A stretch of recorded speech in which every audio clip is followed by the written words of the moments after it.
오늘은 우리가 이제 설계자로서 갖추어야 할 혹은 설계자로서 반드시 알아야 할 것들에 대해서 먼저 좀 공부해 보도록 하겠습니다. 자, 우리가 설계를 하게 되면 혹은 우리가 이제 CAD로 설계를 해서 출력을 종이에다 뽑아내겠죠? 근데 종이가 우리는 이제 그걸 뭐라고 부르냐면 도면이라고 불러요. 근데 도면에 사용되는 종이가 있습니다. 설계자는 적어도 그 도면에 사용되는 종이를 알고 있어야 돼요. 자, 보통 종이가 우리가 많이 쓰는 게 A4 용지, A3 용지, 그 다음에 B4 용지, B5 용지를 많이 써요. 그죠? 사이즈는 B5하고 A4하고 비슷하고, 그 다음에 B5하고 A4하고 A3하고 B4하고 사이즈가 비슷하죠? 예. 그럼 차이가 뭘까요?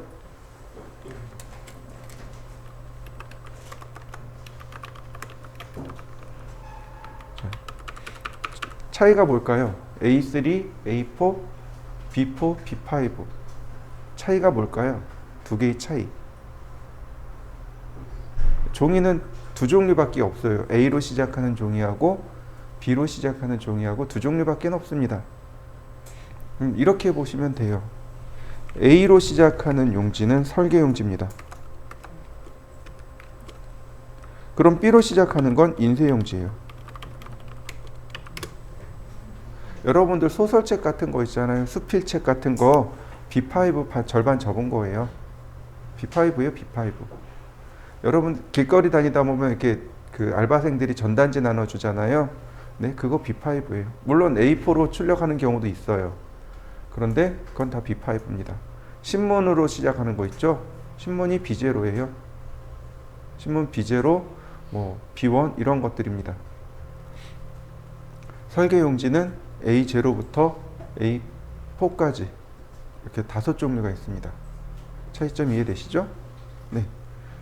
이건 이제 KS 규격에서 딱 정해놓은 거니까 우린 이걸 차이를 구별하고 외우셔야 돼요. 자, 설계 용지는 제일 큰 게 A0입니다. 그리고 A1, A2, A3, A4 이렇게 돼요. 설계 용지는 A0가 제일 큽니다. 자, 그리고 종이를 볼 때요. 예를 들어서 이게 A0예요. 이게 A0입니다.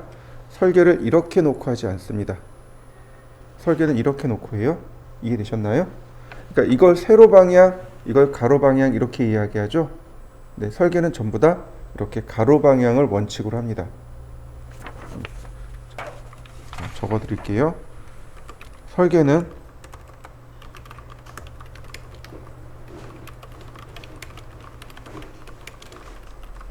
다만 예외 규정이 있습니다. A4만 이렇게 예외로 합니다. 가로 세로 다 쓸 수 있어요. A4만. 자, 이런 거죠. 그 우리가 지금 이제 프린트물 이렇게 있잖아요. 이런 철하는 용지가 있잖아요. 도면도 이렇게 철을 해요. 철을 하는데 보세요. 얘는 위에를 철할 수 있잖아요. 이렇게 A4는 위에를 철합니다. 나머지는 전부 다 여기를 철해야 돼요. 이렇게 가로를 철합니다. 여기를 철해요. 여기를 철하지 못해요. 여기를 철하면 너무 긴 거죠. 그러니까 여기를 철해서 이렇게 절반 접어서 보관하게 됩니다. 그래서 설계 용지는 다 가로를 원칙으로 합니다. 그리고 책으로 만들어서 납품을 해야 돼요. 책으로 만들어서 납품하는데 여기를 이렇게 붙잡고 이렇게 넘길 거예요? 그게 안 되는 거죠. 여기를 붙잡고 이렇게 넘기는 게 훨씬 더 편한 거죠. 그래서 설계 용지는 가로를 원칙으로 하되 예외로 A4는 세로를 예외로 둡니다. 그리고 이제 이거는 현장에서 예외로 두는 경우가 하나 있어요. 이게 뭐냐면 이런 거예요. 예를 들어서 여러분들이 롯데타워를 설계한다라고 가정을 해보죠. 롯데타워는 이렇게 되게 길잖아요. 이렇게 긴데 가로로 놓는 거하고 세로로 도면을 그리는 거하고, 자, 롯데타워를 이렇게 그리는 거하고 이렇게 그리는 거하고 어때요? 어느 게 더 편해요? 세로로 그리는 게 편하잖아요. 네, 이럴 때만 예외로 두시면 돼요. 사물이 세로로 긴 경우 이럴 때만 예외로 둡니다. 이거는 이제 현장에서 눈치껏 봐서 이거는 가로로 놓으면 조금 그런데 세로로 놔야 되겠는데, 그럼 이제 팀장님한테 물어보는 거죠. 팀장님, 이거 세로로 놓으면 안 될까요? 그럼 이제 팀장님이 세로 놔 이렇게 얘기하겠죠. 아니야, 무조건 가로야 라고 하면 어쩔 수 없는 거죠. 그럼 무조건 가로겠죠. 네, 이런 경우를 제외하고, 그 다음에 자, 그리고 또 하나, 종이 크기입니다. 예를 들어서 얘가 A0예요. 예를 들어서, 그럼 얘를 이렇게 절반 접습니다. 그리고 이렇게 샥 돌려요. 그럼 이게 A1입니다. 이해되셨나요? 네, A0하고 A1, A1하고 A2, A2하고 A3하고 A3하고 A4는 딱 절반 차이입니다. 종이를 딱 절반 접으면 돼요. 자, 제가 A0 사이즈를 적어 드릴게요. 1189 곱하기 841. 단위는 밀리미터입니다. 이게 A0 사이즈예요. 자, A0 사이즈가 이렇게 돼 있어요. 1189 841이죠. 절반 접습니다. 절반 접었죠. 그러면 세로로 길어졌으니까 이렇게 내려야죠. 그러면 여기는 얼마예요?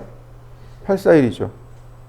네, 그러니까 A1은 841에, 그 다음 여기는 어떻게 됐나요? 절반 접은 거죠. 네, 1189를 나눕니다. 2로 594.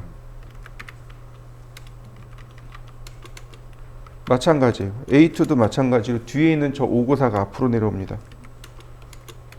그리고 841을 2로 나눕니다. 자, 다시 420이 앞으로 와요. 594를 나누기 2 합니다. 자, 297이 앞으로 와요. 그 다음 420을 나누기 2 합니다. 이게 종이 크기입니다. 우리가 설계하는 종이 사이즈예요. 네. 이 A0부터 A4까지는 구구단을 암기하듯이 외우셔야 됩니다. 이게 설계자의 기본 사양이 돼요. 그러니까 소양이죠. 기본 소양. 내가 설계를 하는데 종이 사이즈를 못 외워요? 그러면 정말 설계자 맞아? 라고 물어볼 수 있어요. 의심받는 거죠. 그러니까 얘네들은 구구단처럼 암기하셔야 됩니다. 자, 처음에는 외우기가 어려워요. 그러니까 이렇게 외우세요. 전화번호죠. A0를 앞뒤로 바꿨습니다. 그러면 841에 1189라고 하는 전화번호가 돼요. 그죠? 네, 이 전화번호는 여러분들이 좋아하는 그분의 전화번호입니다. 외우세요. 그분의 전화번호는 당연히 외울 수밖에 없겠죠? 네, 외우세요. 라고 제가 고등학교 때 배웠습니다. 전 공고 나왔거든요. 네, 저희 고등학교 선생님이 이렇게 알려주셨어요. 근데 저만 그런 게 아니고, 전 이제 그렇게 배웠으니까 당연히 그렇게 가르쳐 드리고 있거든요.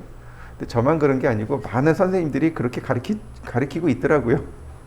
어디서 그게 퍼졌는지 모르겠는데 정말 많은 분들이 그렇게 알고 계시고 많이 가르쳐 주세요. 신기하게 음률이 잘 맞아요. 841에 1189라고 하는 음률이 잘 맞습니다. 그래서 외우기가 편해요. 841, 그러니까 외울 때는 841에 1189라고 쓰고 외우시고, 쓸 때는 1189 841이라고 쓰시면 됩니다. 그리고 나누기 하시면 돼요.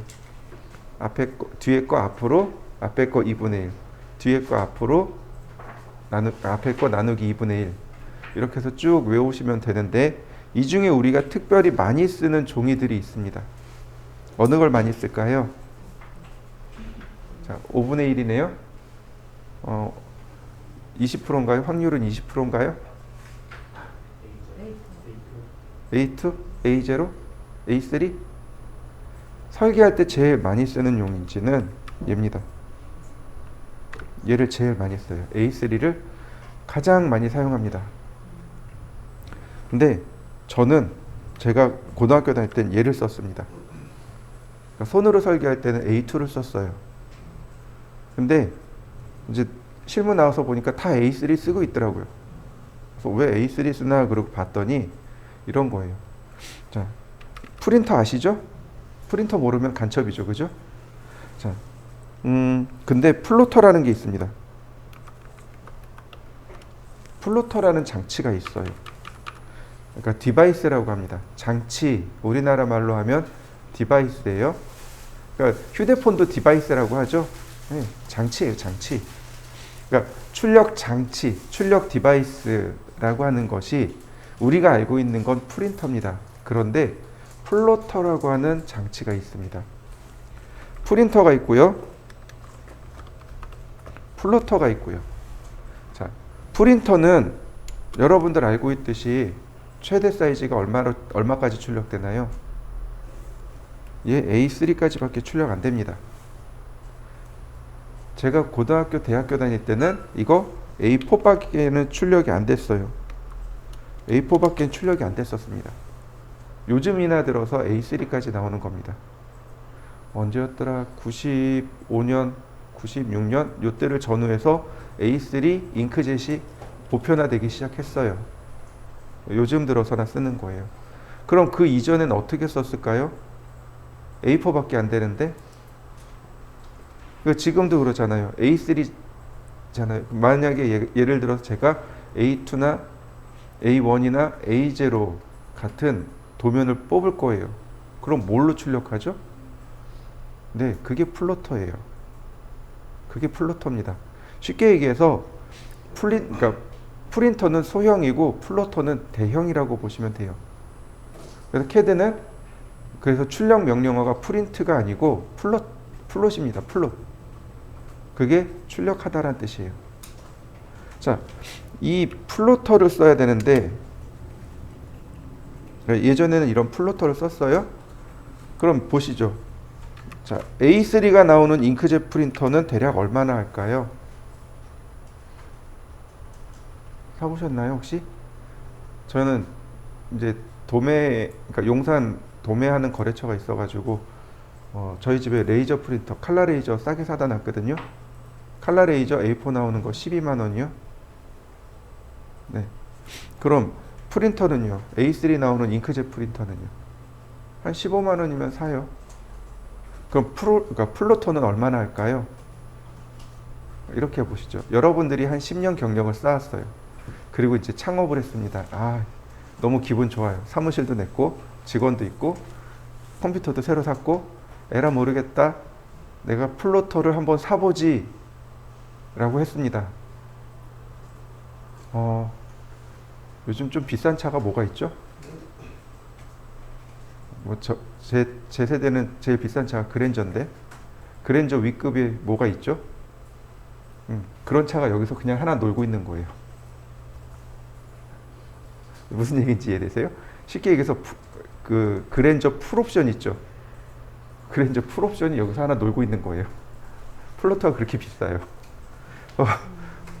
그거 너무 비싸죠? 그래서 이제 한 중고를 사야 되겠다 마음 먹었습니다. 그래도 좀 싼 거 사야지 그러고 10년 된 거 하나 알아봐요. 네, 아반떼 중고 하나 놀고 있는 거랑 똑같아요. 플로터 많이 비싸요. 여러분들 길거리 다니다 보면 실사출력이라고 하는 현수막 많이 보죠. 현수막 만들어내는 이런 거 출력하는 거. 그게 이제 플로터예요. 그러니까 플로터가 이렇게 세로로 되어 있는 게 있고 평판형으로 되어 있는 것도 있고 그래요. 저 플로터 이런 게 이제 플로터예요. 대형 프린터인데 이런 건 금액이 억대 가요. 우리는 이제 그런 것까지는 아니겠지만 그래도 저 플로터가 많이 비싸요. 그러니까 플로터가 너무 비싸니까 어떻게 돼요? 잉크젯 프린터 A3 나오는 거 한 15만 원이면 사니까 사람들이 에이씨 A2 안 쓰고 A3 쓰지 이렇게 돼버린 겁니다. 심지어 회사에 가면 복사기가 있죠. 그죠? 복사기가 A3가 되죠. 네. 속도가 훨씬 빨라요. 잉크젯보다. 잉크젯은 잉크가 번질 수도 있고 잉크가 들어오면서 데이터가 로딩이 걸릴 수 있단 말이죠. 그런데 복사기는 어때요? 메모리가 커요. 그래서 들어오는 즉시 쭉 나가버린단 말이죠. 결과도 깔끔하고. 그러니까 요즘 다 복사기, 그러니까 프린터를 안 쓰고 다 복사기. A3 되는 복사기를 써버립니다. 그래서 요즘 A3 엄청 많이 써요. 저도 실제로 출근했을 때, 그러니까 실무에서 일할 때도 다 복사기에다 대놓고 출력했어요. 거기 아예 프린터가 없어요. 그러니까 복사기는 또 임대잖아요. 그러니까 또 싸요. 그러니까 맘 놓고 출력하고 또 싸고, 그리고 심지어 칼라 복사기도 있어요. 그래서 칼라로 보고 싶으면 칼라로 출력하면 되고, 흑백으로 출력해서 흑백으로 보기도 하고, 그 다음에 이제 도면 보내온 거 혹은 도면 출력한 거 스캔 받아가지고 PDF로 보낼 수도 있고. 요즘은 대부분 다 복사기에다 출력합니다. 그래서 요즘 다 A3 써요. 그러면 적어도 A4, A3, A2 사이즈까지는 완전 외우고 계셔야 돼요. 자, 리미트라는 명령어에 대해서 알려드리겠습니다. 리미트. 이건 대문자 쓰면 안 되겠구나. 자, 리미트입니다. 자, 요즘은 쓰지 않는 명령어 중에 하나가 리미트이긴 한데요. 자, 커맨드에다가 리미트라고 씁니다. LIMITS. 그러면 이렇게 라우어 레프트 코너 종이가 이렇게 있잖아요.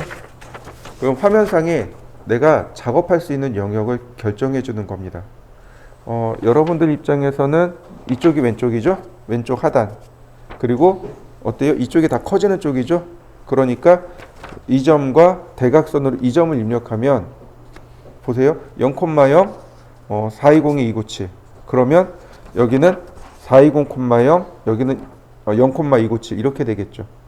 그래서 이렇게 대각선으로만 입력해 주면 나머지 이 점과 이 점은 CAD가 알아서 찾습니다. 그리고 라우어 레프트 코너예요. 0,0. 여기서부터 시작하는 게 가장 편합니다. 그래서 제일 첫 번째는 0,0입니다. 그리고 엔터. 그러면 기본적으로 어퍼 라이트 코너 420에 297. 420에 297이면 A3 사이즈가 되는 거죠. 네. 그리고 엔터. 그러면 A3 사이즈로 리밋이 딱 결정된 겁니다. 그렇다고 해서 A3 밖으로 도면을 못 그리느냐? 아니요, 그릴 수 있어요. 자, 볼게요. 제가 이거는 아직 안 쓰셔도 됩니다. 0,0 골뱅이 420,297. 자, A3 사이즈가 이만합니다. 그러니까 여기다가 도면을 이렇게 그릴 수 있어요. 그려지죠? 자, 다시 보겠습니다. 리밋. 봤더니 온오프가 있습니다. 라우어 레프트 라우어 레프트 코너 오와 온오프. 온은 리밋을 활성화시키는 겁니다. 오프는 리밋을 비활성화하는 거예요. 지금 A3 이렇게 A3 바깥쪽으로 도면을 그렸다는 얘기, 우리가 물체를 그렸다는 얘기는 리밋이 오프되어 있는 겁니다. 리밋을 온 시키면 이렇게 도면이 안 그려져요. 안 그려집니다. 근데 안으로 들어오면 그려지는데 안에서 바깥쪽으로는 나갈 수 있어요. 안에서 이렇게 바깥쪽으로는 못 나가네 얘. 네, 못 나갑니다. 안 나가죠? 안 나가요. 그러니까 내가 리밋을 결정해 놓고 그 안에서만 작업하고자 할 때 리밋을 사용합니다. 이해되셨나요? 자, 여러분들도 한번 해보실까요? 0,0에서 골뱅이 420이 0도 방향, 골뱅이 297이 90도 방향, 골뱅이 420이 180도 방향, 클로즈. 줌은 그냥 Z자만 쓰시면 돼요. Z 엔터. 자, 줌 명령어는 이렇게 그러니까 단축키가 Z입니다. 화면 축소 확대 명령입니다. 저는 이거 되게 자주 써요. 줌 명령어 많이 씁니다. 자, 보시면 줌하고 엔터 치면 이렇게 나옵니다. 되게 많아요. All, Center, Dynamic, Extent, Previous, Scale, Window, Object, 그리고 Real Time. 네, 이렇게 있습니다. 저는 저 리얼타임을 많이 써요. 왜냐하면 휠이 잘 고장 난다 그랬죠. 왜냐면 우리가 휠을 엄청 많이 돌리니까 휠이 고장 날 수밖에 없단 말이죠. 그럼 휠이 고장 나서 마우스는 당장 바꿔야 되겠고, 근데 작업은 해야 되겠고, 그럼 어떻게 하나요? 줌 명령어 써야 돼요. 그래서 줌을 알아야 됩니다. 보시면 리얼타임은 그냥 엔터를 누르시면 돼요. 그러면 화면에 이렇게 돋보기가 나옵니다. 드래그 해보세요. 드래그 위아래로, 좌우 말고 위아래로, 줌인 줌아웃이 됩니다. 저 요거 자주 써요. 학생들이 종종 물어봅니다. 선생님 그거 어떻게 했어요? 라고 잘 물어봐요. 왜냐하면 휠 돌리는 건 이렇게 휠 한 눈금당 이렇게 팍팍 올라가거든요. 근데 리얼타임은 내가 원하는 만큼을 부드럽게 볼 수 있거든요. 네. 그래서 저는 요걸 자주 써요. 화면에다 내가 원하는 걸 딱 맞추고자 할 때 많이 씁니다. 자, 엔터. 그러면 줌 명령어가 끝나겠죠? 다시 한번 봅시다. 줌, 엔터. 우리가 기억해야 될 게 all이 있고요. extent가 있습니다. all이 있고요. extent가 있습니다. 두 가지예요. all과 extent. 자, 제가 리밋을 풀었습니다. 오프. 리밋은 전부 오프해 두세요.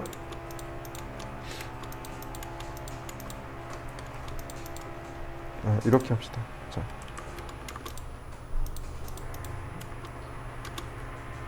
자, 줌, all. 그러면 이렇게 딱 리밋까지 들어갑니다. 줌, all 그러면 이렇게 딱 리밋까지 맞춰줘요. all은 리밋까지입니다. 내가 리미트에서 설정해 놓은 영역까지 화면을 확대시키는 것, 그게 줌 all입니다. 줌 all은 이 테두리가 없어도 마찬가지예요. 줌 all 그러면 이렇게 0,0에서부터 리밋이 0,0에서부터 시작하죠. 0,0에서부터 리밋까지고, 또 하나 이 리밋 바깥으로 이렇게 선이 들어가 있어요. 그럼 줌 all 하면 이렇게 0,0에서 내가 지정한 오브젝트까지입니다. 그 오브젝트를 화면 안에 다 담아주는 것, 그게 줌 all의 기능입니다. 그에 비해서 줌 extent는 그냥 화면 맞춤이에요. 0,0을 무시하고 도면, 그러니까 화면상에 있는 이 선들을 화면 맞춤해 주는 겁니다. 이게 휠 더블 클릭입니다. 줌 익스텐트, 바로 이게 휠 더블 클릭이에요. 차이점 이해되시나요? 다시 설명할게요. 줌 all은 0,0에서부터 오브젝트를 전부 다 화면에 담아내는 것, 그게 줌 all입니다. 그런데 0,0이 아닌 지점도 있을 거 아니에요. 이러면 줌 익스텐트가 돼요. 줌 all. 그러면 이럴 땐 줌 익스텐트가 됩니다. 그러니까 리밋을 벗어나가면 줌 익스텐트가 된다고 보시면 돼요. 네. 근데 이렇게 0,0이 없어요. 그러면 줌 all 하면 이렇게 0,0을 기준으로 해서 화면에 맞춤을 하는 것을 말하고, 줌 익스텐트는 그냥 모든 오브젝트를 화면에 맞추어 주는 것, 이게 줌 all과 줌 익스텐트의 차이입니다. 근데 중요한 건 얘가 아니에요. 자, 줌을 보면 뭐 다이나믹도 있고 센터도 있고 프리비어스도 있고 스케일도 있고 윈도우도 있고 오브젝트도 있습니다. 그죠? 윈도우는 굳이 선택하지 않아도 돼요. 내가 확대하고 싶은 부분 클릭하면 확대해서 볼 수 있습니다. 두 점 지정하면 그 두 점 사이만 화면에 딱 맞춰집니다. 한번 해보시죠.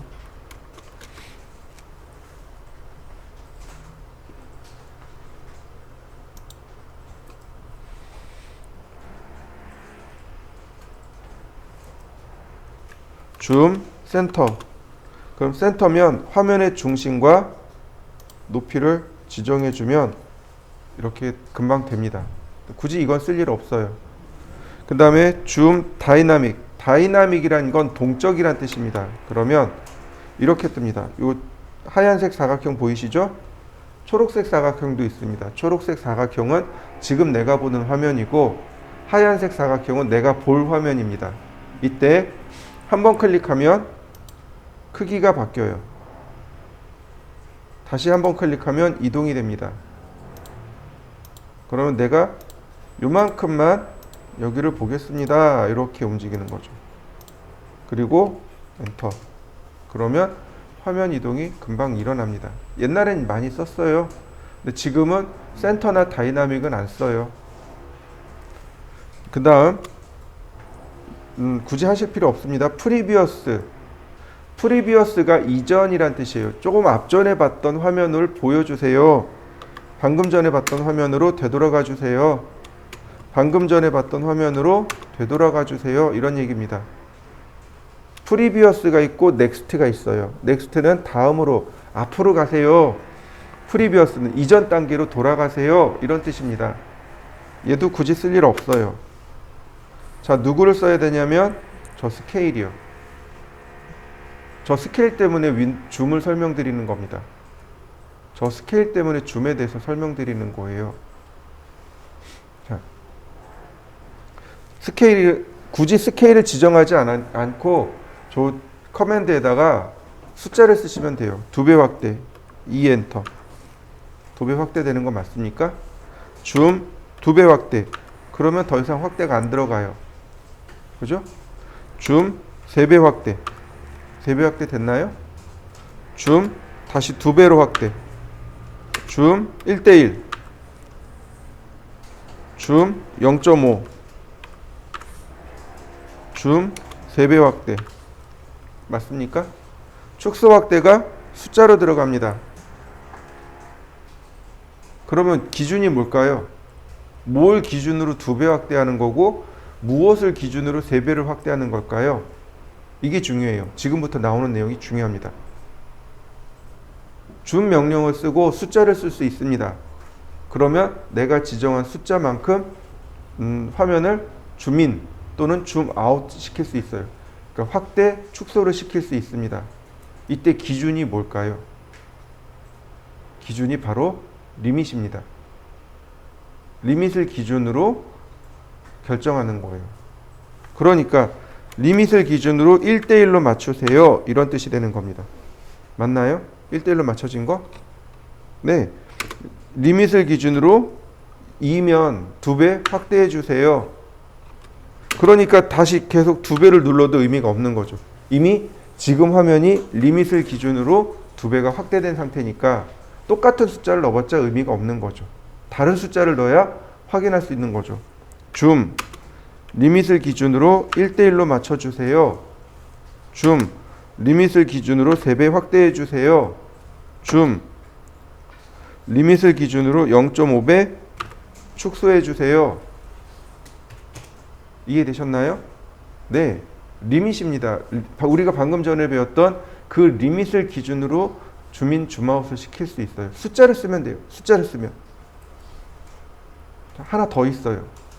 줌 2x라고 쓸 수 있습니다. 뒤에다 x자를 붙일 수 있어요. 그리고 엔터. 어떻게 되나요? 이거 아까 1:1이었는데 지금 2배랍니다. 다시 보죠. 2x. 또 들어가네요. 2x. 또 들어가네요. 그러면 x자를 붙이는 순간 기준이 달라졌다는 걸 빨리 파악할 수 있습니다. 누굴 기준으로 할까요? 이럴 때 스크린을 기준으로 합니다. 화면을 기준으로 란 뜻이 돼요. 줌 현재 화면을 기준으로 2배 확대하세요. 이런 얘기가 됩니다.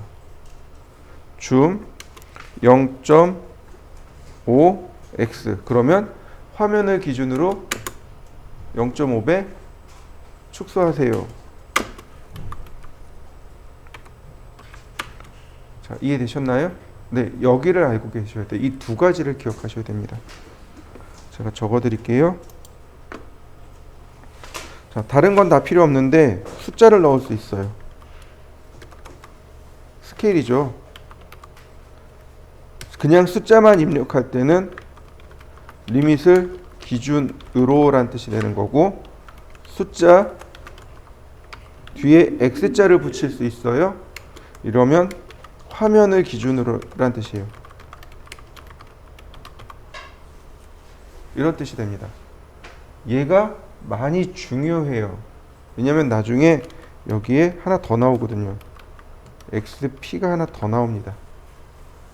이것 때문에 그래요. 얘 때문에 얘네들을 미리 설명드린 겁니다. 나중에 가면 한 번 더 설명할 거예요.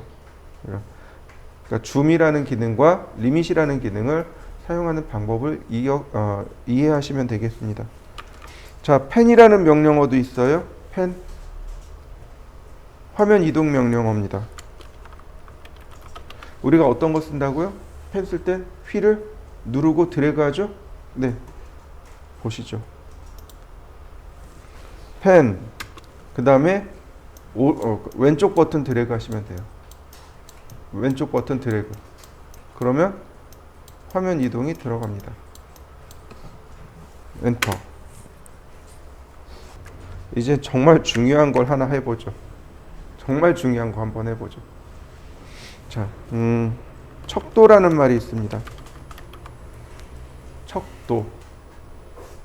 척도가 도면의 크기라는 의미겠죠. 우리가 작업하는 크기입니다. 척도에는요, 크게 축척이 있고요, 현척이 있고요, 그 다음에 배척이 있습니다. 척도에는 도면의 크기를 지정하는 단어죠. 도면을 얼마나 크게, 얼마나 작게 그릴 것인가, 도면의 크기를 말하는 단어입니다. 그리고 척도에는 축척, 현척, 배척, 크게 이렇게 세 가지가 있습니다. 자, 축척이라고 하는 것은 실물이 너무 큰 거죠. 커서 도면에 작게 그린 것. 현척은 실물과 도면이 똑같은 것, 크기가 같은 것. 배척은 실물보다 도면의 크기가 크게 표현한 것. 이렇게 됩니다. 비례예요. 척도란 단어는 비례입니다. 도면에 얼마나 작은 비례로 혹은 큰 비례로 그릴 것인가, 그러니까 비례란 뜻이에요. 척도는 비례란 뜻이고, 축척, 현척, 배척 이렇게 있습니다. 기계 쪽이라면 배척, 현척을 쓸 거예요. 인테리어나 건축이라면 축척을 쓸 겁니다. 왜냐하면 인테리어는 현장이 크죠. 그러니까 작게 그려야 돼요. 근데 기계는 어떤가요? 물론 기계 부품이 큰 거 있어요. 그러니까 축척을 써야 돼요. 근데 기계 부품이 작은 것도 많습니다. 그러니까 그럴 땐 현척을 쓰거나 아니면 배척을 써야 됩니다. 예를 들어서 휴대폰의 부품을 여러분들이 설계를 한다고 생각해 보시죠. 휴대폰 부품 정말 요만해요. 그죠? 이걸 1대1로 그린다고요? 현척으로 그린다고요? 못 알아봐요. 그럼 어떻게 해요? 이따만하게 크게 그려야죠. 그래야 이거 크게 그렸구나 라고 사람들이 이해하고 그 부품에 대해서 이해력이 올라가겠죠. 네, 이게 이제 축척, 배척, 현척 이렇게 나갑니다. 자, 척도는 이렇게 표시합니다. 도면의 크기 대 실물의 크기 이렇게 표현합니다. 척도는 도면의 크기 대 실물의 크기로 표현합니다. 이건 꼭 기억하셔야 돼요. 예를 들어서 여러분들이 내비게이션 혹은 지도를 자주 보잖아요. 그러면 지도 이렇게 오른쪽 하단이나 왼쪽 하단에 크기가 나와요. 축척이 나와요. 그러면 네이버 지도 같은 데 한번 들어가 보세요. 축척이 나와 있습니다. 뭐 1대 1200, 1대 2000 이런 식으로 축척이 나와 있습니다. 예를 들어서 이렇게 보시죠. 축척은 어떻게 돼 있어요? 실물이 너무 큰 거죠. 그러니까 도면의 1mm가 실제로 100mm입니다. 이렇게 해요. 도면의 1mm가 실물의 100mm입니다. 그러니까 실물의 100mm가 도면상에서는 1mm로 표현되어진 거죠. 이렇게 읽습니다. 그러니까 도면의 100mm가 아니 실물이죠. 실물의 100mm가 도면의 1mm로 표현, 이런 뜻입니다. 현척은 그냥 이건 특별한 건 없고 1대 1 이렇게 보입니다. 도면과 실물의 크기가 어때요? 똑같아요. 그러니까 도면도 1, 실물도 1. 실물의 1mm가 도면의 1mm입니다. 도면의 1mm가 실물의 1mm입니다. 이런 뜻이 되겠죠. 배척은 어떻게 돼요? 4대 1 이런 식으로요. 도면의 4mm가 실물의 1mm입니다. 이런 뜻이 되는 거죠. 이해되셨나요? 네. 축척 같은 경우도 똑같은 거죠. 도면의 1mm가 실물의 100mm입니다. 이런 뜻이 되는 거죠. 자, 읽는 방법 이해되시죠? 네. 요건 반드시 우리가 설계자로선 반드시 알고 있어야 될 사항입니다. 그러면 축척을 계산해 보자고요. 축척을 계산해 보자고요. 자, 이제 여러분들이 이제 회사에 나갔어요. 이제 팀장님이 자, 현장 실측 가자라고 얘기해요. 현장에 실측을 가자라고 합니다. 실측 가자라고 얘기해요. 현장의 크기를 측정하러 가는 겁니다. 실측 가야 돼요. 실측을 갔더니 가로가 1000mm입니다. 1000mm에 세로가 8000mm예요. 1000mm면 자, 단위도 우리 또 해야죠. 자, 1m는 몇 mm일까요? 우리 단위가 mm로 나가죠. 그죠? 아니, 너무 클까요? 1cm는 10mm입니다. 맞나요? 그러면 100cm는 아니 10cm는 100mm네요. 맞나요? 100cm는 1000mm네요. 얘가 1m죠. 맞나요? 그러니까 10m는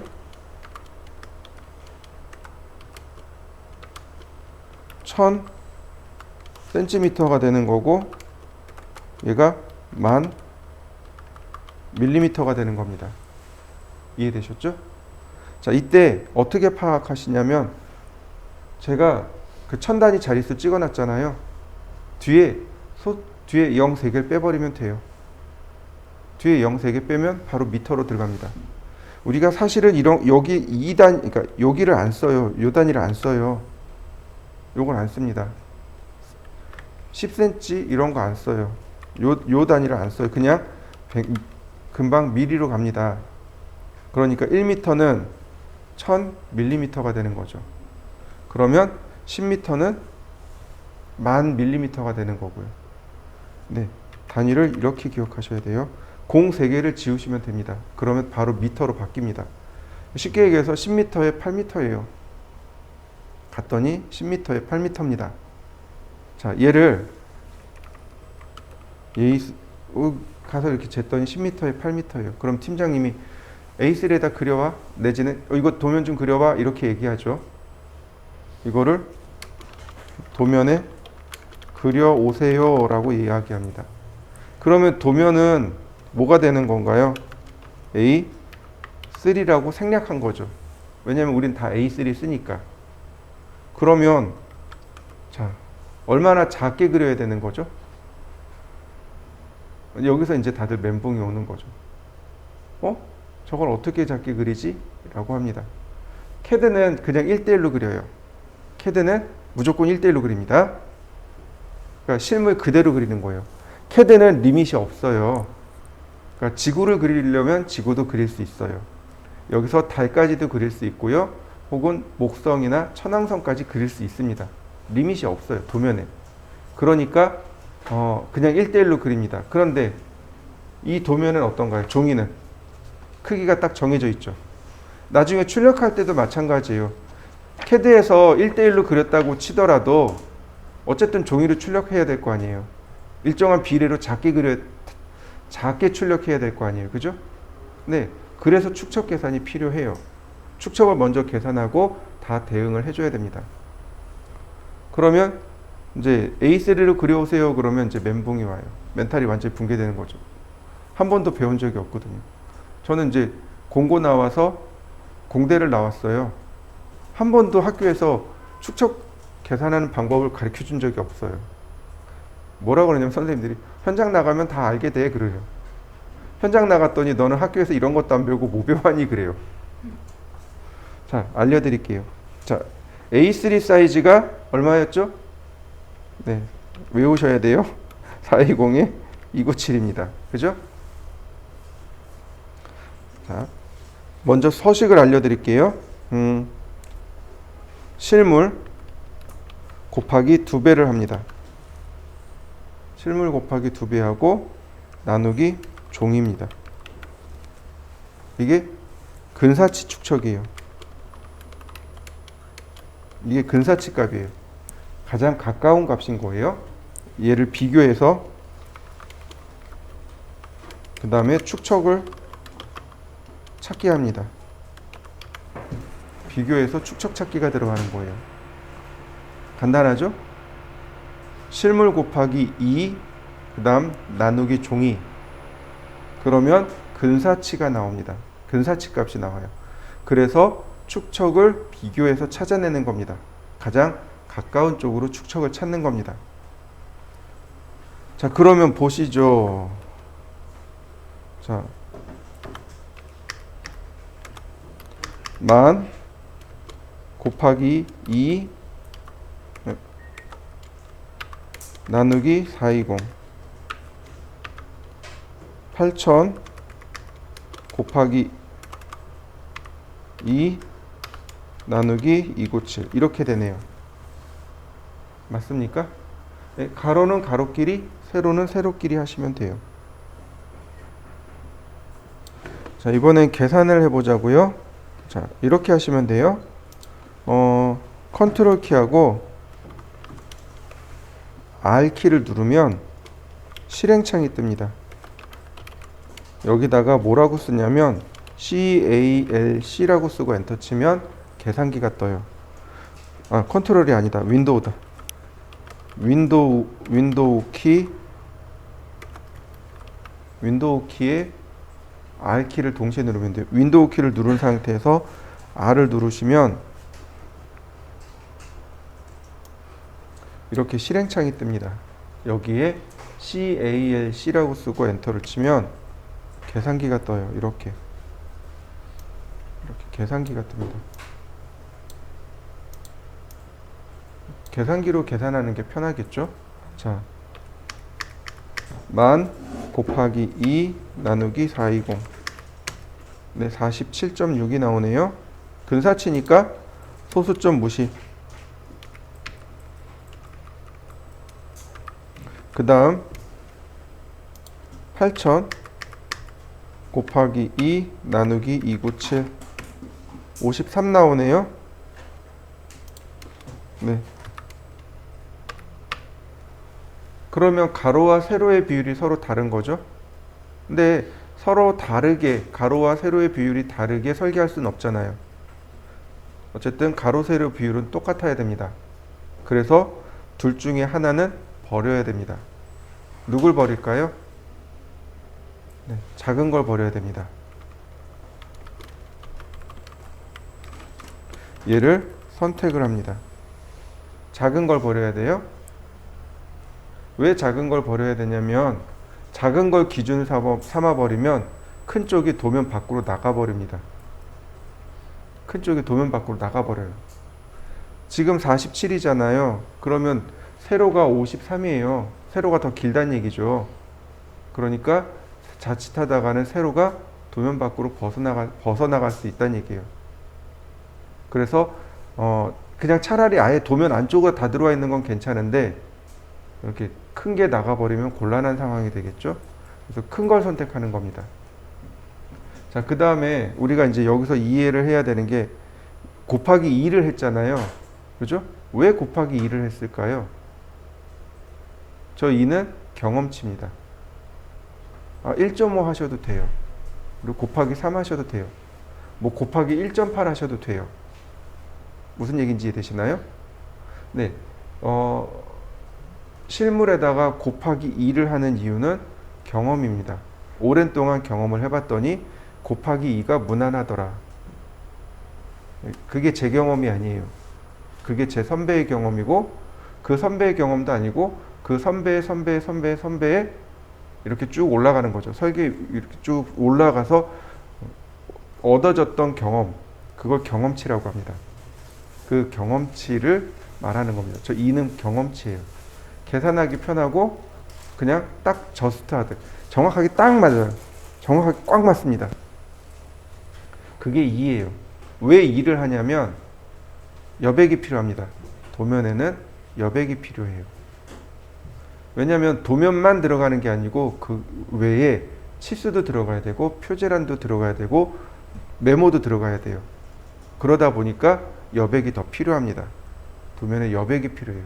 그러니까 도면이 있고 내가 그린 거 딱 그러니까 종이 있고 도면 딱 끝 이게 아니에요. 종이에다가 도면을 그리고 치수를 빼야 돼요. 그리고 메모도 해줘야 됩니다. 그 다음에 표제란도 만들어야 돼요.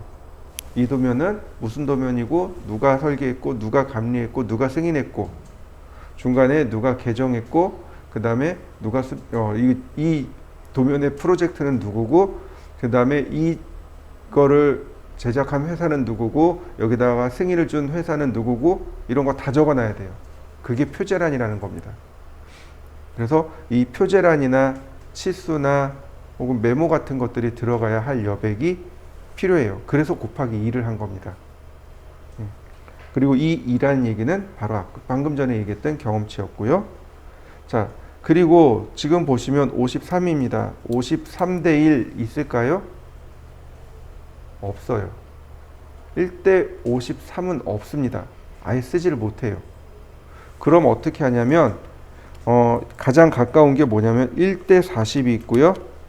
1대 50이 있고요. 1대 60이 있습니다. 가장 가까운 게 이렇게 있어요. 그리고 잘 쓰지는 않지만 1대 80 이렇게 있습니다. 지금 숫자가 53이 여기죠? 이렇게 있는 거죠? 그러면 어떻게 갈까요? 1대 50을 쓸까요? 1대 60을 쓸까요? 라고 이렇게 비교를 하게 되는 겁니다.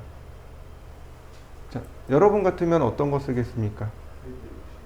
1대 60이요. 네, 안정빵이죠? 1대 60. 근데 조금 모험해도 돼요. 1대 50으로. 왜냐면 2배 했잖아요. 여백이 2가 있잖아요. 그러니까 한 3 정도는 조금 뭉개고 들어갈 수 있을 것 같아요. 근데 예를 들어서 1대 56이 나왔어요. 그러면 안 되죠. 무조건 60으로 가야 되는 거죠. 자, 이해되셨나요? 그러면 제일 중요한 건 뭐냐면 그러면 우리가 사용하는 축척을 알아야지 비교를 할 거 아니에요. 그죠? 자, 제가 우리가 실제로 사용하는 축척들에 대해서 알려드릴게요. 자, 아직 쓰지 마세요.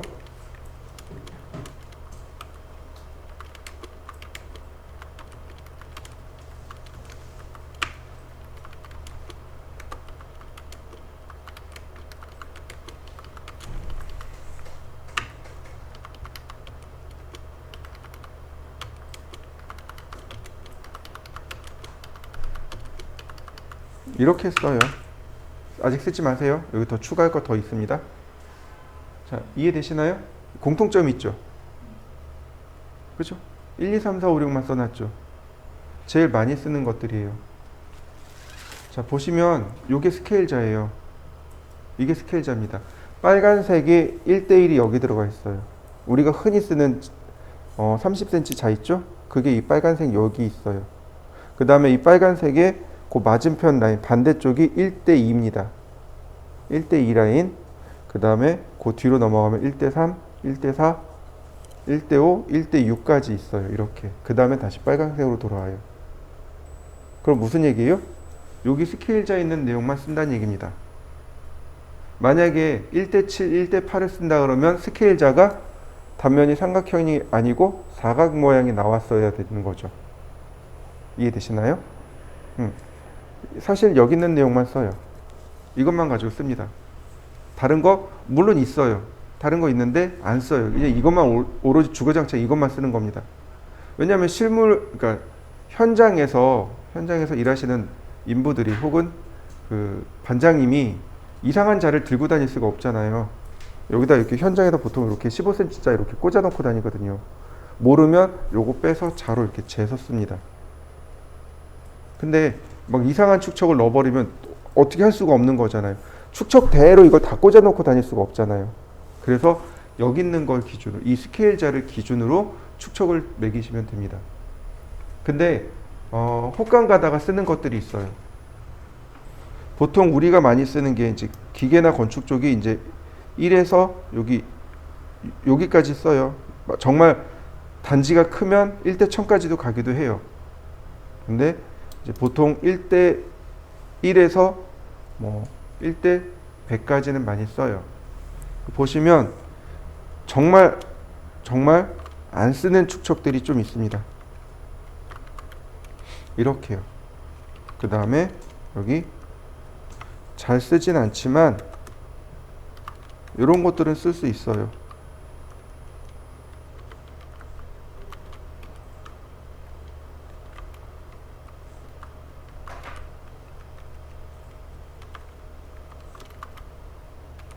요렇게는 쓸 수 있습니다. 제가 가로친 것들 있죠? 네, 요 정도는 씁니다. 그러면 800이나 900도 쓸 수 있다는 얘기겠죠? 1200, 1500, 2500은 쓸 수 있다는 얘기예요. 이해되시나요? 네. 지금 제가 제일 많이 쓰는 것들을 위주로 해서 이렇게 적어놨습니다. 1대 1.2 안 써요. 1.5 안 씁니다. 2.5 안 써요. 근데 1.8이나 그러니까 저기 1대 8, 1대 9는 쓸 수 있겠죠. 가능성이 있는데 그냥 10으로 넘겨버리는 경우들이 많습니다. 이 정도는 써요. 잘 씁니다.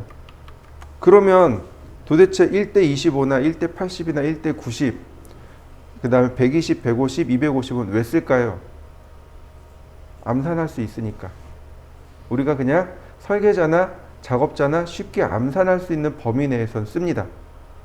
잘 안 쓰는데 그냥 스케일로 적용하는 경우들이 많아요. 그래서 이 정도는 씁니다. 그러니까 외우기 간단하죠? 1, 2, 3, 4, 5, 6에 80, 90, 25, 뭐 120, 150, 250 요 정도.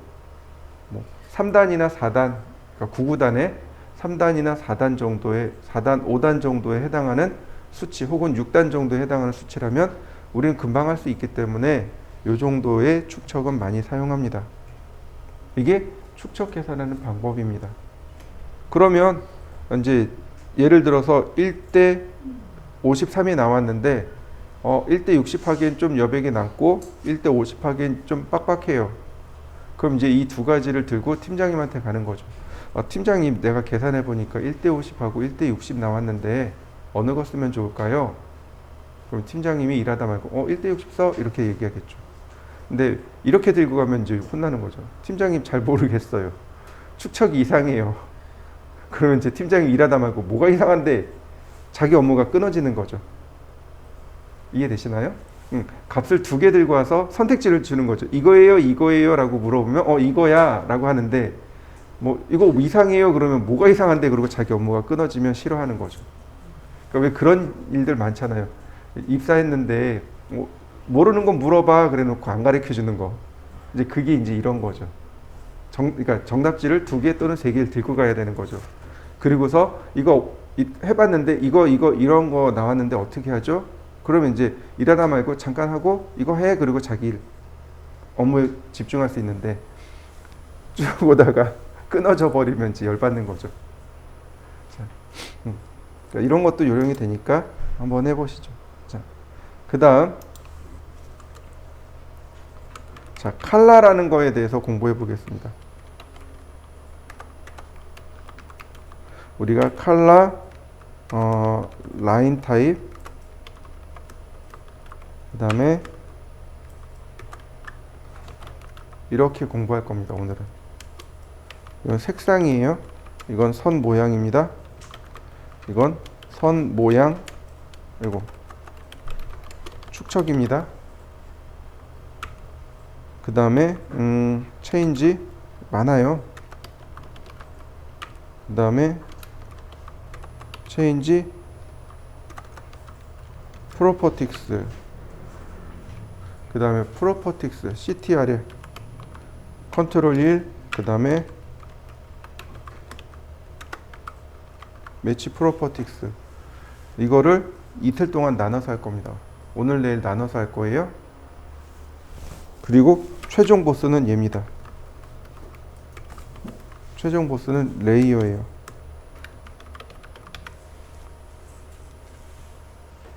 요거를 한 이틀, 3일에 나눠서 할 겁니다. 이틀에 나눠서 하면 될 것 같아요. 오늘은 칼라까지만 할까요? 칼라까지 하고 남는 시간들은 과제물을 좀 풀어보죠.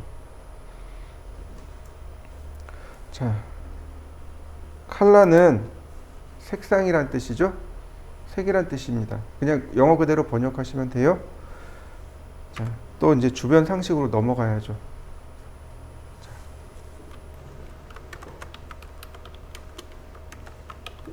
자, 빛의 삼원색이 있고 색의 삼원색이 있습니다.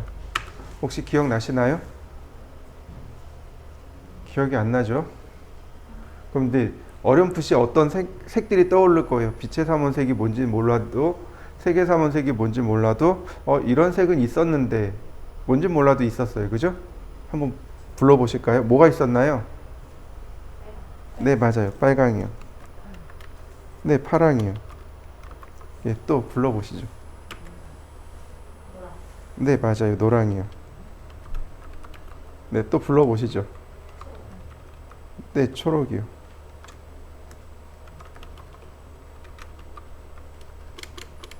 네. 그 다음에 이제 생각나는 게 없을 거예요. 그죠? 빨파노, 뭐, 빨강, 파랑, 초록, 아마 이렇게 배웠을 거예요. 빛의 삼원색은 정확하게 얘기하면 빨강색, 초록색, 파란색입니다. 네. 빨간색, 초록색, 파란색이에요. 이게 정확하게 빛의 삼원색입니다. 저 어렸을 때 흑백 TV였어요. 아주 어렸을 때 흑백 TV였는데, 그러니까 초등학교 다닐 때, 국민학교 다닐 때죠. 그때 이제 흑백 TV였어요. 그러다가 이제 어느 순간 칼라 TV가 나왔어요. 근데 칼라 TV 아래쪽에 이렇게 색깔이 딱 3개가 들어가 있습니다. 빨간색, 초록색, 파란색. 칼라 TV란 뜻이에요. 자, 그러면 빛의 삼원색, 얘가 빛의 삼원색이면 색의 삼원색은 뭐죠? 빨간색, 파란색, 노란색으로 배웠을 거예요. 네, 정확하게 알려드릴게요. 사이안, 마젠타. 이렇게 됩니다. 얘가 색의 삼원색입니다. 이해되셨나요? 우리 빨파노라고 배웠어요. 그죠? 색깔이 조금 달라요. 마젠타가요, 우리나라 말로 하면 선홍색입니다. 선홍색이요. 선홍이죠? 그냥 빨강색이에요. 사이안이요? 사이안은 하늘입니다. 하늘색이에요. 완전 하늘도 아니고, 그렇다고 또 완전한 파랑도 아니고, 뭐 조금 그 중간 어디쯤 돼요. 그래서 빨간색, 파란색, 노란색 이렇게 배운 겁니다. 편의상 사이안을 하늘이라고 부르기는 해요. 자, 이를 줄여서 이렇게 부릅니다. 얘는 RGB라고 합니다. 아이고. 첫머리죠. 글자의 첫머리만 따서 RGB라고 불렀어요. 얘는 뭐라고 부르냐면 CMY라고 부릅니다. RGB, CMY. 자, 이해되시나요? 이제 특이한 게 있습니다. CMY로는 100% 블랙이 안 나와요. CMY는 100% 블랙이 안 나옵니다. 그래서 검정색이 하나 더 필요해요. 이렇게 부릅니다.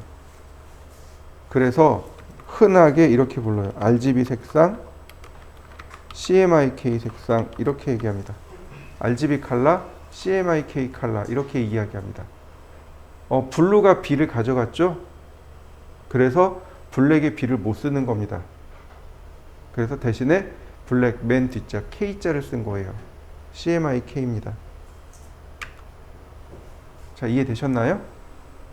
요거 기억해 두셔야 돼요. 여러분들 집에 가면 혹은 뭐 여러분들이 예전에 근무했던 회사나 혹은 학교나 이런 데 가면 칼라 잉크젯이 있었어요. 그죠? 그 칼라 잉크젯 카트리지를 딱 열면 빼면 어떻게 돼 있나요? 카트리지가 3개, 그러니까 4개 있는 게 있어요. 혹은 2개 있는 게 있습니다. 하나는 무조건 블랙이에요. 그죠? 나머지 하나 또는 3개가 뭐냐면 이 색깔이에요. 옐로우, 사이안, 마젠타입니다. 출력할 때 쓰는 색상들이에요. 실제로 우리가 구현하고 사용하는 색상들, 그게 시안, 그러니까 사이안, 마젠타, 옐로우입니다. 칼라 레이저를 뜯어봐도 마찬가지예요. 여러분들 인터넷 검색해 보세요. 칼라 레이저 토너라고 검색해 보면 사이안, 마젠타, 옐로우 이렇게 나옵니다. 칼라 잉크 찾아봐도 마찬가지예요. RGB라고 안 나와요. CMY라고 나옵니다. 자, 이해되셨죠? 네. 그러면 이제 여기서 조금만 더 나가 보죠. 빨간색 랜턴하고 빨간색 빛이죠. 빨간색 빛과 초록색 빛을 섞으면 어떤 색이 나올까요? 갈색? 거의 비슷해요. 조금만 더 해보세요. 무슨 색이 나올까요? 무슨 색이 나올까요? 노란색 나옵니다. 그러면 초록색하고 파란색 섞으면 뭐가 나올까요? 사이안이 나옵니다. 파란색하고 빨간색 섞으면요, 마젠타가 나옵니다. 이해되셨나요? 네, 그래서 제가 이렇게 일부러 엇갈려서 써놓은 겁니다. 일부러 이렇게 엇갈려서 써놓은 거예요. 프랑스 사람 휴라는 사람이 이걸 정리해 놓은 겁니다. 이 사람은 어떻게 했는지 잘 모르겠어요. 근데 휴라는 미술학자, 즉 미술 교수님이세요. 화가이면서 무슨 대학교 교수님이었답니다. 이 휴라는 사람이 색상을 정리했습니다. 레드, 옐로우, 그린, 사이안, 블루, 마젠타 이렇게요. 이걸 환으로 만들었습니다. 원으로 만든 거예요. 원으로. 이렇게요. 이렇게 원으로 만든 겁니다. 그래서 이렇게 0도 되는 지점에 레드, 그 다음에 120도 되는 지점에 그린, 그 다음에 240도 되는 지점에 블루를 놓고, 그러면 그 중간이 60도의 옐로우를, 180도의 사이안을, 300도의 마젠타를 이렇게 놓은 겁니다. 원이에요, 원. 그래서 레드는 0도, 옐로우는 60도, 그린은 120도, 사이안은 180도, 블루는 240도, 마젠타는 300도 이렇게 해놓고 환으로 만들어 버린 겁니다. 원으로 만든 거예요. 이걸 우리나라에서 뭐라고 부르냐면 색상환이라고 부릅니다. 색이 계속 빙글빙글 도는 거죠. 다음 마젠타 다음에 레드, 그 다음 레드 다음에 옐로우 이렇게 나오는 거죠. 색이 빙글빙글 돈다고 해서 색상환이라고 하고, 이걸 휴값이라고 부릅니다. 우리는 휴값이라고 불러요. 자, 이해되셨나요? 네, 요거를 그래픽에선 이걸 사용합니다. 이 휴값을 사용해요. 자, 보세요. 캐드에서 칼라라는 명령을 실행해 보죠. 칼라. 그리고 엔터. 휴값대로 나열되어 있는 거 보이시나요? 레드, 옐로우, 그린, 사이안, 블루, 마젠타, 그 다음 다시 레드. 이렇게 색상 띠로, 이건 이제 색상 띠가 되겠죠? 색상 띠로 만들어 놓은 것, 이렇게 쓰는 겁니다. 자, 트루 컬러라고 하는 것 옆에 있어요. 그러면 이렇게 색상 띠가 있습니다. 그럼 여기에 휴라고 하는 값이 있어요. 찾으셨나요? 여기 트루 컬러에 보시면 휴라는 값이 있습니다. 얘가 각도예요. 자, 120 그러면 위로 올릴까요? 자, 120 그러면 색상이 바뀐 거 맞습니까? 초록색으로 바뀐 거 맞나요? 60으로 바꾸면 노란색이 들어가요. 이거 원래 각도입니다. 휴값은 각도예요. 0부터 360까지 각도로 이루어져 있습니다. 자, 이 인덱스 컬러예요. 캐드는 인덱스 컬러만 사용합니다. 인덱스 컬러 써요. 뒤에 트루 컬러나 컬러북스는 우리가 쓸 일 없습니다. 인덱스 컬러만 잘 쓰시면 됩니다. 자, 그러면 인덱스 컬러라는 말이 또 나왔으니까 자, 보시죠.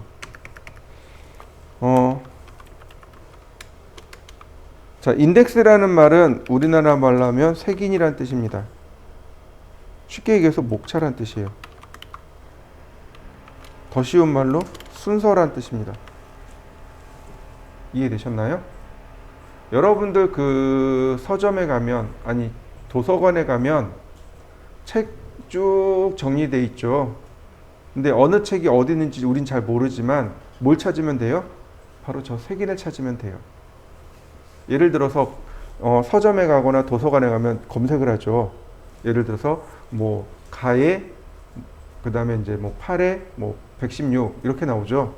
그러면 그게 무슨 얘기예요? 뭐 가열에 뭐 8층에 116번 책 이렇게 되는 거죠. 이게 색인입니다. 이게 색인이에요. 목차란 뜻이에요. 책에 보면 맨 앞에 목차 쭉 써 있잖아요. 네, 그게 색인이에요. 색인입니다. 순서란 뜻이에요. 어디에 뭐가 있고 어디에 뭐가 있고 어디에 뭐가 있고 어디에 뭐가 있다라고 정리해 놓은 것, 그걸 색인이라고 합니다. 목차라고 해요. 말 그대로 순서란 뜻입니다. 그러니까 인덱스 컬러 그러면 뭐가 되는 거예요? 색인, 색상이라고 부르면 됩니다. 자, 무슨 얘기냐면 인덱스는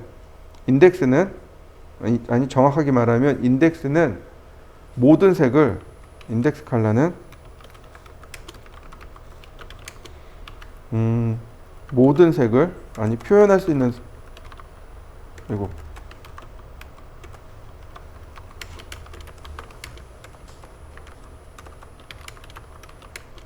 색을 256개로 제한해 놓은 겁니다.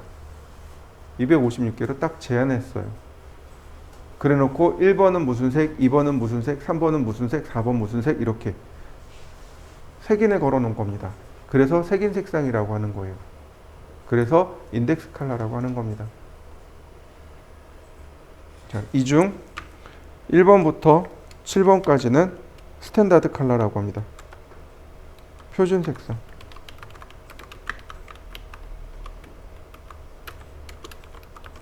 스탠다드 컬러라고 부릅니다. 1번부터 7번까지는 표준 색상이고 이름이 있습니다. 나머지는 다 색상 번호로 움직입니다. 물론 얘도 색상 번호가 있습니다.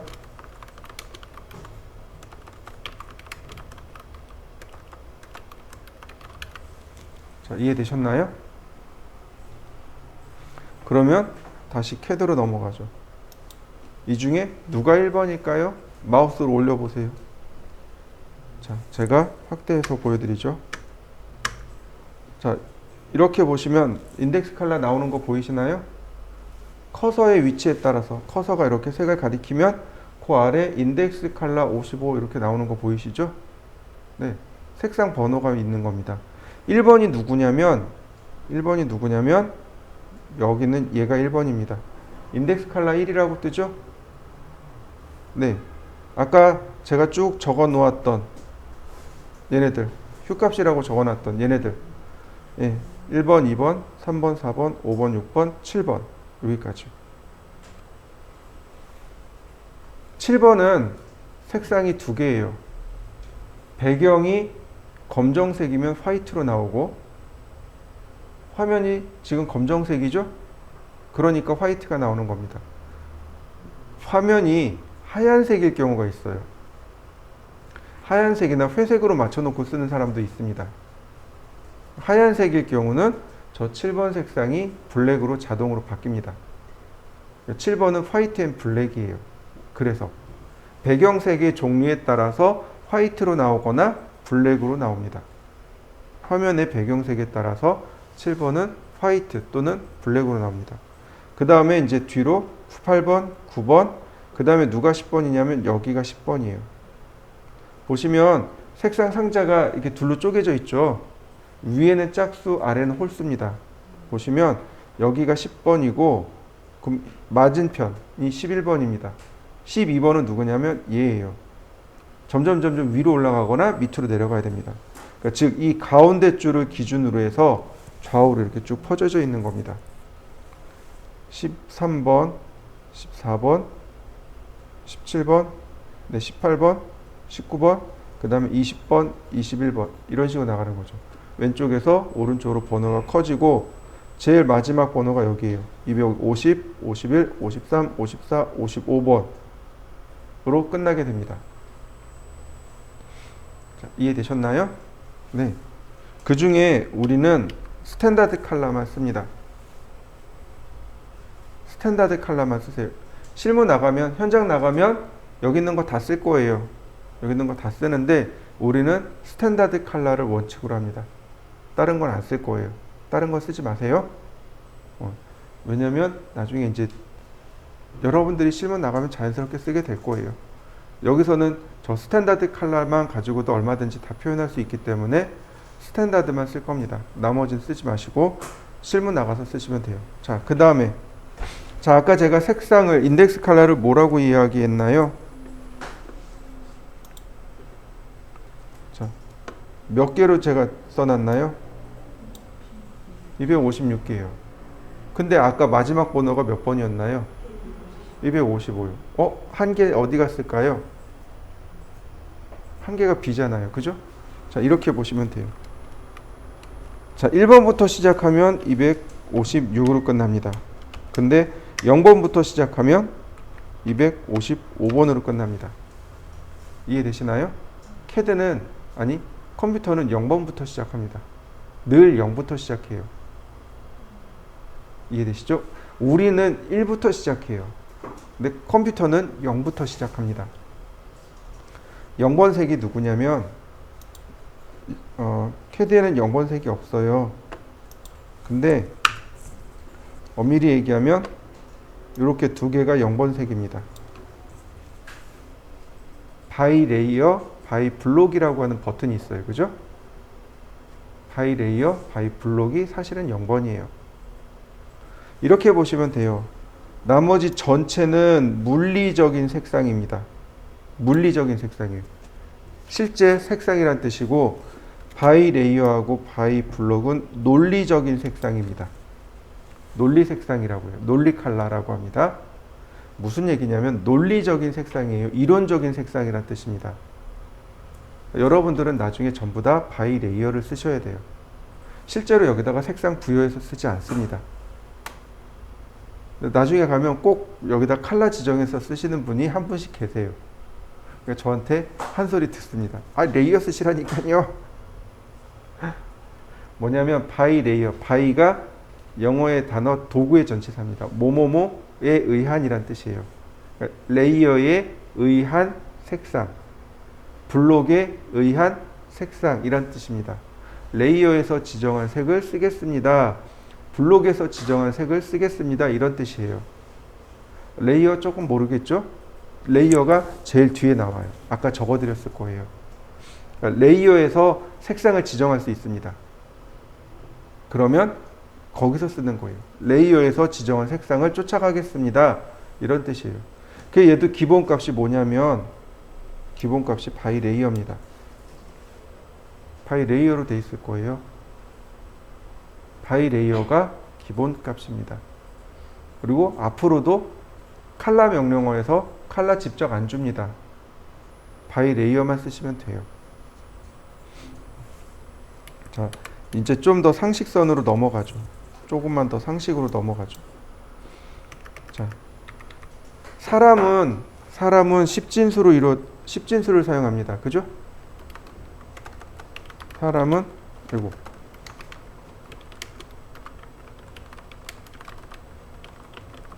무슨 뜻이에요? 십진수란 얘기가 0부터 1, 2, 3, 4, 5, 6, 7, 8, 9로 이루어져 있는 숫자의 체계죠. 근데 우리는 십진수만 쓰지 않습니다. 다른 것도 써요. 십진수 아닌 다른 거 씁니다. 혹시 눈치채셨나요? 시계예요. 시계는 분은 60으로 가죠. 1에서 60까지 가죠. 그러니까 60진법인 거죠. 시침은 어떤가요?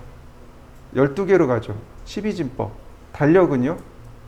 달은 12진법이죠. 그 다음 월은 30진법이죠. 네. 우리는 10진수만 쓰는 게 아닙니다. 12진법도 쓰고, 30진법도 쓰고, 24진법도 쓰고 그렇습니다. 그럼 컴퓨터는요? 2진수를 사용합니다.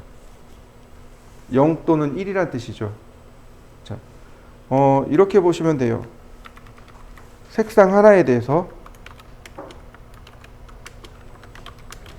컴퓨터가 최대한 표현할 수 있는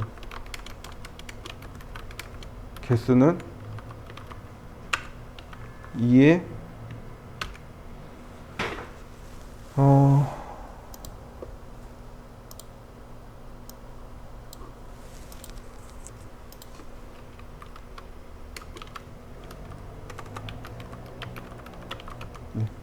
이렇게 얘기할 수 있어요.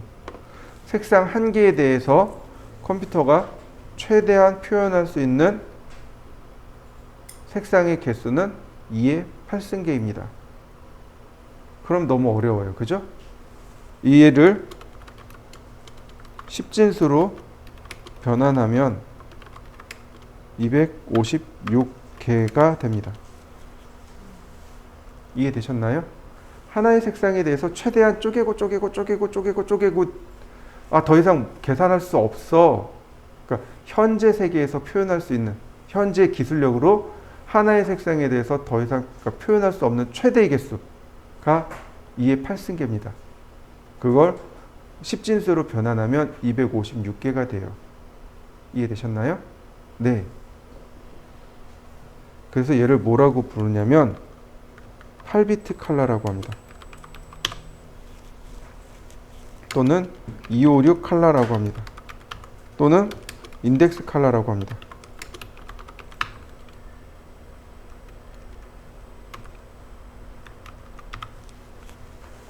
다 똑같은 말이에요. 8비트 칼라, 256 칼라, 인덱스 칼라 다 똑같은 말이에요. 표현할 수 있는 색상이 몇 개예요? 256개입니다. 자, 여러분들 혹시 그 GIF 파일 아세요? 네, 여러분들 사진 폰카로 이렇게 딱 찍고 컴퓨터에서 GIF로 색상, 포맷 변환하면 어떻게 되나요? 갑자기 사진 퀄리티가 뚝 떨어지죠. 왜 그럴까요? 이 GIF 파일이요, 옛날 그 PC 통신, 그러니까 전화로 통신 보내던 시절에 그러니까 사진을 빨리 보내기 위해서 개발한 이미지인데요. 그 당시에 색상에 표현할 수 있는 색상 개수를 제한해 버렸습니다. 몇 개로요? 256개로요.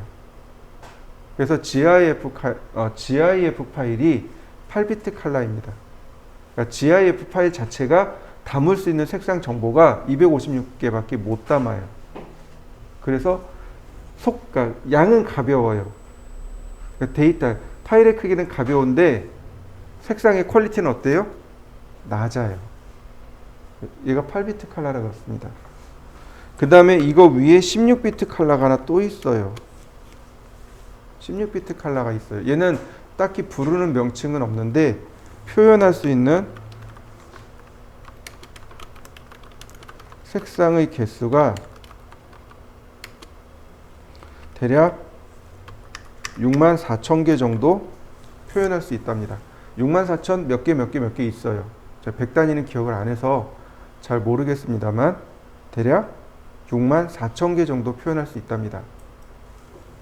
64,000개도 꽤 많죠? 자, JPG 파일이요. JPG 파일이 바로 여기에 해당하는 16비트 칼라입니다. JPG 파일로 저장을 하면 퀄리티는 생각보다 좋아요. 그죠? 근데 양도, 그러니까 파일의 크기도 작아요. 그러니까 아까 얘기했던 PC 통신 시절에 사람들이 고민하면서 만든 게 바로 JPG예요. GIF는 퀄리티가 너무 떨어져요. 그 다음에 다른 파일은 어때요? 너무 파일이 커요. 그러니까 데이터를 보내려니까 시간도 오래 걸리고, 그러니까 좋은 고퀄리티의 데이터를 보내려니까 시간이 너무 오래 걸리는 거예요. 그래서 고민하다가 만든 게 바로 JPG 파일입니다. 퀄리티 어느 정도 유지하고 파일 사이즈도 작게 하는 것. 그게 JPG 파일이에요.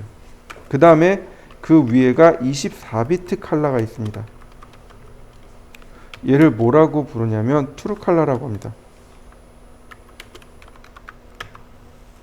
얘를 트루 칼라라고 표현해요. 무슨 얘기냐면 레드가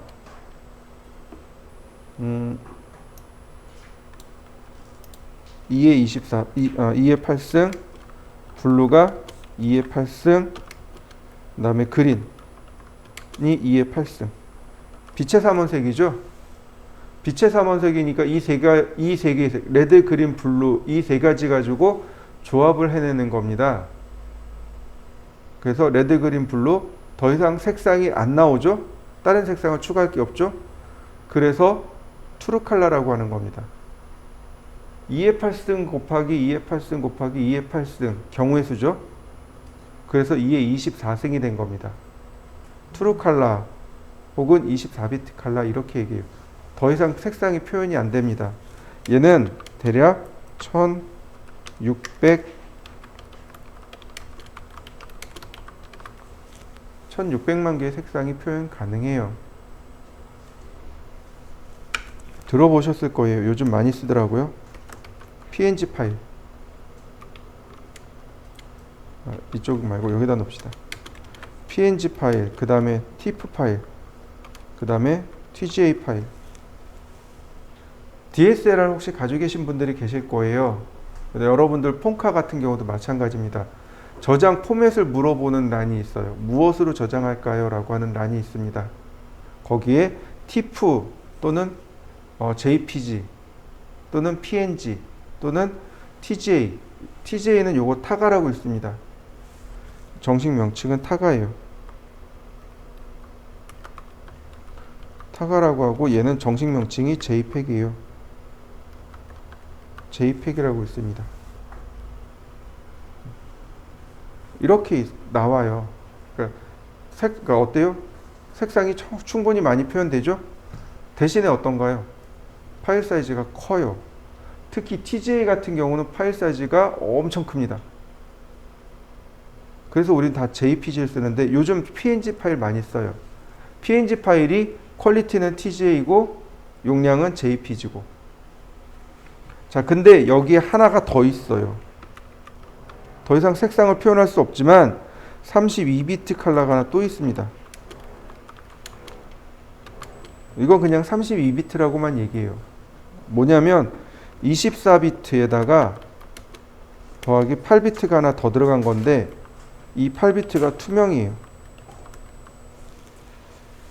투명, 불투명을 하나 더 놨습니다. 이거 정확하게는 뭐라고 부르냐면 알파 채널이라고 합니다. 포토샵을 공부하신 분들은 알파 채널에 대해서 공부합니다. 알파 채널이에요. 이건 정확하게는 알파 채널이고 그냥 간단하게는 투명도가 들어갑니다. 얘가 PNG 파일과 TGA 그 두 개가 32비트가 됩니다. 그 두 개가 투명도 알파 채널이 저장되는 색상입니다. 그래서 요즘 PNG 파일 많이 써요. 한번 이렇게 다니면서 한번 보시면 돼요. 인터넷 다니면 대부분 다 PNG 파일로 이루어져 있는 데도 많아요. JPG 아니면 PNG, 그 다음에 광고 배너는 GIF 이렇게 되어 있습니다.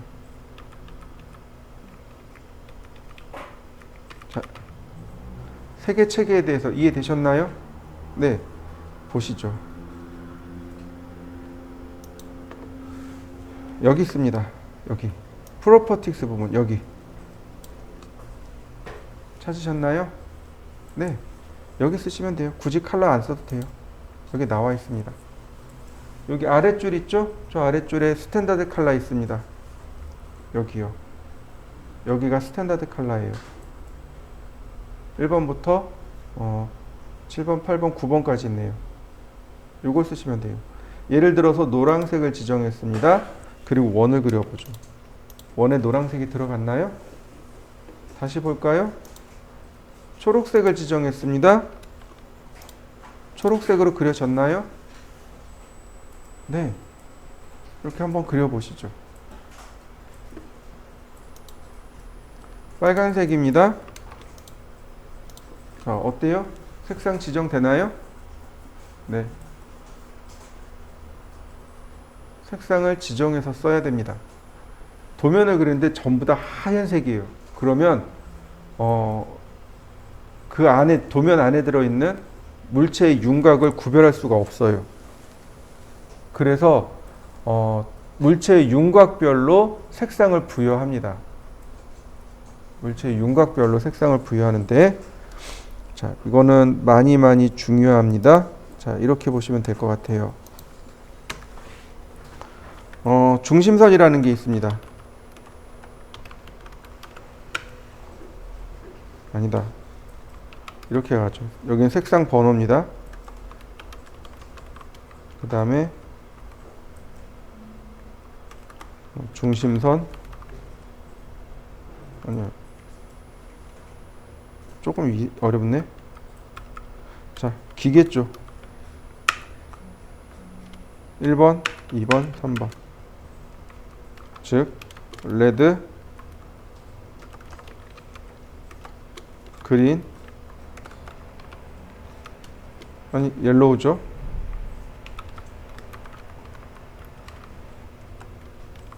그 다음에 그린. 얘가 중심선입니다. 얘가 은선이고요. 얘가 실선입니다.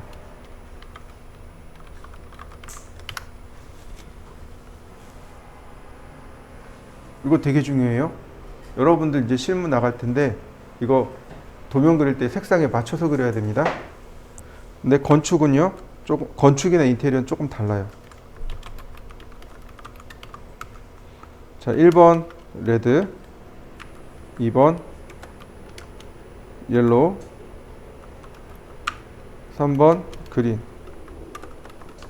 이면 똑같지만, 자, 다른 부분도 있습니다. 얘는 똑같이 중심선이에요. 얘는 단면선입니다. 그냥 이렇게 두 개만 가죠. 일단 두 개만. 건축이랑 인테리어, 아니 기계랑 색상 사용하는 게 달라요. 분야마다 서로 다르게 써요. 제일 중요한 선들이 있어요. 각각 중요한 선들이 있는데, 기계 쪽에서는 중심선, 은선, 실선이 제일 중요합니다. 이 세 가지 색이 제일 중요해요. 중심선은 말 그대로 물체의 중심을 표시하는 선입니다. 가상선이에요. 빨간색을 씁니다. 순서대로. 그 다음 은선이라는 말이 나와요. 은선은 숨을 은자를 썼습니다. 숨어있는 선이에요. 이거 아마 교재에 나와 있을 거예요. 자, 무슨 얘기냐면 여기 칠판 뒤에 창문이 있어요. 설계를 하는데 이쪽을 보고 그릴 거예요. 그러면 창문을 그려야 될까요? 말아야 될까요? 그려야 되나요? 안 보이는데? 네, 그게 은선이에요. 이해되시나요? 안 보이잖아요. 근데 있잖아요. 그러니까 다른 작업자들이 어떻게 해요? 여기 창문이 있어 라고 우리는 알려줘야 돼요. 안 보이고 뒤에 감춰져 있는 거죠? 네, 그래서 은선이에요. 숨을 은자를 쓴 겁니다. 그래서 은선이에요. 그래서 기계 쪽에서 은선을 노란색으로 표시합니다. 순서대로 가는 거예요. 순서대로. 그 다음 실선이라고 합니다. 물체의 외형을 표시하는 선. 물체의 외형을 표시하는 선. 그래서 실선이 그린이 됩니다. 이해되셨나요? 근데 건축이나 인테리어 쪽은 달라요. 건축이나 인테리어는 실선이라고 안 하고 외형선이라고 안 하고 크게 두 가지가 나와요.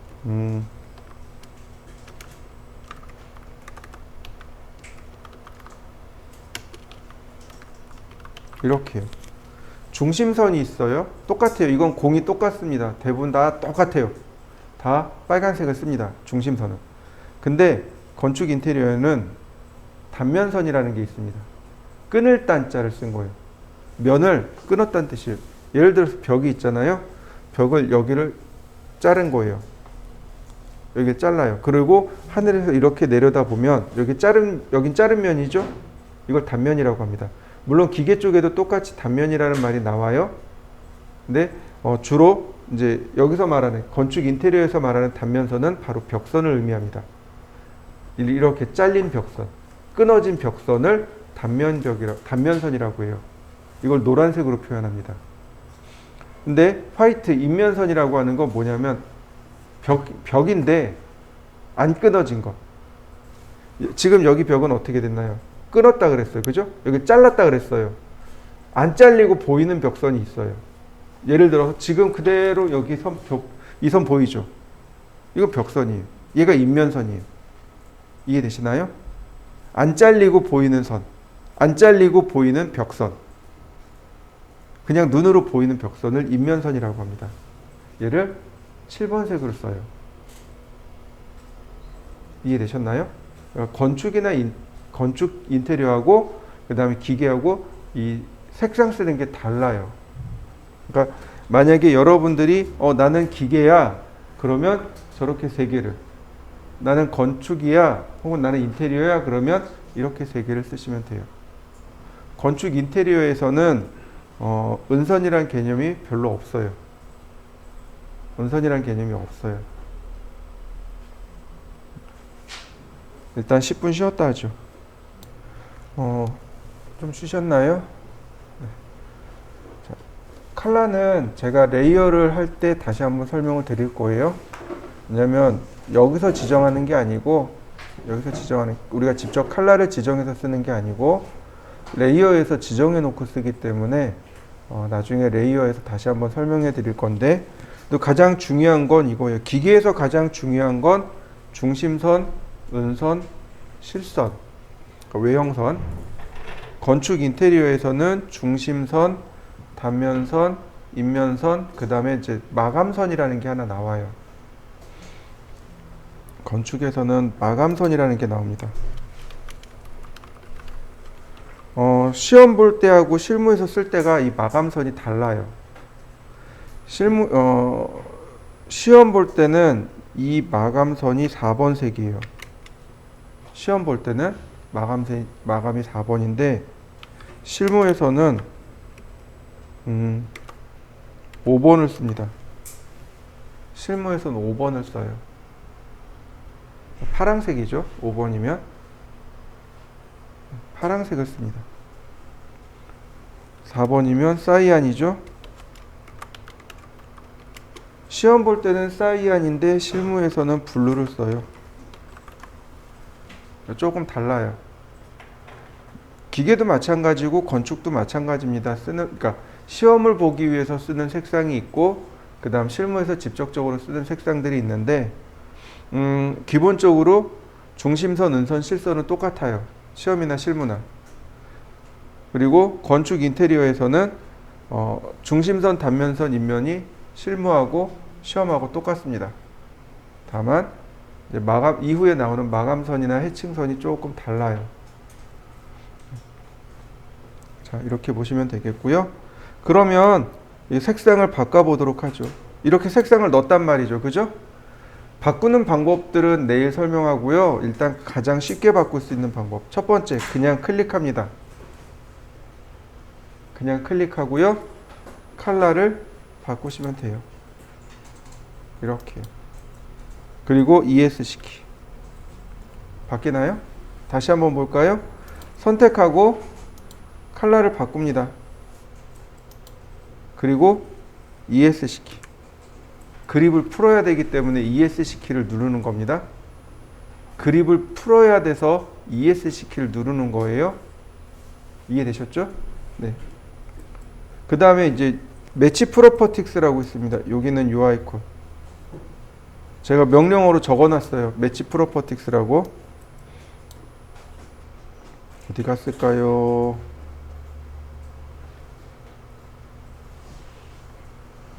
없네. 네, 여기 있네요. 매치 프로퍼틱스. 속성 매치. 일치시키기. 매치 프로퍼틱스 단축키는 MA. 아이콘은 여기 있습니다. 매치 프로퍼틱스를 실행하면 제일 먼저 CAD가 물어봐요. Select Source Object. 소스가 원본이란 뜻이죠. 네, 원본을 선택해 달랍니다. 원본 선택했습니다. 그랬더니 엔터 같은 거 누를 필요 없어요. 바로 바뀝니다. Select Destination Object. Destination이란 단어가 목적지란 뜻입니다. 즉, 내가 선택한 거의 목적지가 어딥니까? 라고 물어보는 겁니다. 네, 이렇게 클릭하시면 해당 목적지가 결정이 됐죠. 여러 번 클릭해 줄 수 있어요. 이런 식으로. 여러 번 클릭해 줄 수 있습니다. 그러니까 이 destination이라는 단어를 어디서 많이 들을 수 있냐면 기차나 지하철을 타면 destination이란 말이 나와요. 이 열차의 종착역은 어디입니다. 라고 이렇게 할 때 이 destination이라는 단어가 나와요. 그러니까 종착역, 목적지란 뜻이죠.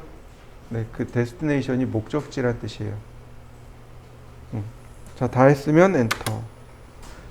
자, 매치 프로퍼틱스 선택하고 그다음 선택하고 엔터.